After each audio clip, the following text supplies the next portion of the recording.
The crisis in Japan escalating still. A nuclear safety group is now ranking it at a level 6. That is worse than 3 Mile Island, not quite as bad as Chernobyl, which at level 7 still remains the highest and the worst of the disasters nuclear-wise we've known.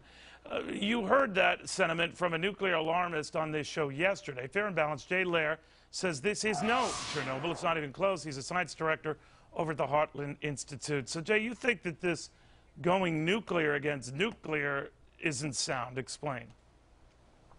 Well, let's just deal with the facts, Neil. There's no question the situation has gone from bad to worse. There appear to be some leaks in the containment building on one of the reactors. Low-level radiation is seeping into the air. It is a problem, but at the levels of radiation that we're seeing, that we're measuring, it is not likely to be a significant health risk. In Chernobyl, we didn't have a containment structure. There was no containment. There was an explosion. The whole plant blew up. There was tons of material radioactive blown into the air.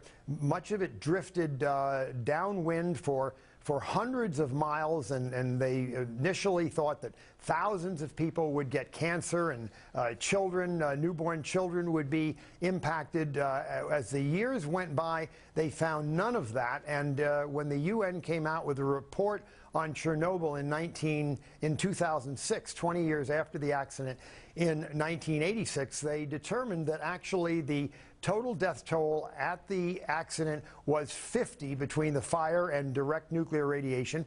1,000 people in the village of Chernobyl did contract leukemia. 998 of them were totally cured, and there was no increase in cancer in populations downwind as had been expected. So Chernobyl clearly is at least 10 times worse than a situation with leaks from a containment building where we do have low-level radiation. I think the Japanese people have enough to worry about with the floods, potential pollution and disease, not to be caught up in a crisis mentality that we have a nuclear bomb ready to go off. But Jay, are you troubled when they still say there are high layers of radioactivity around the area and that they simply can't contain it, these exposed rods, in other words, still very hot, still, again, that they can't seem to get it under control? For residents in the area who are worried, should I go back home if they ever get this settled? You're saying yes, essentially. I'm saying, oh, absolutely yes, eventually.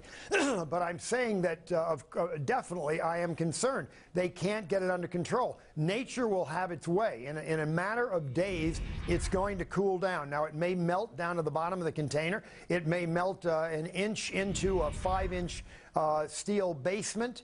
There may be more low-level radiation, but the level of the radiation is not something that's going to have a major impact over a large population's health. If I were living within a couple miles of the plant, certainly I'd feel comfortable evacuating. I'm not sure that it was wise to evacuate people 12 miles out, but it is a crisis. It's absolutely terrible, but it's not probably 1% as bad as what we're reading every day in the newspapers and the trauma that the Japanese people are experiencing as a result. All right. Well put. Jay, thank you very much. We thought folks at home had to hear the balance of that. You get a lot of fear-mongering, so put in perspective here. Jay, thank you very, very much. Thank you.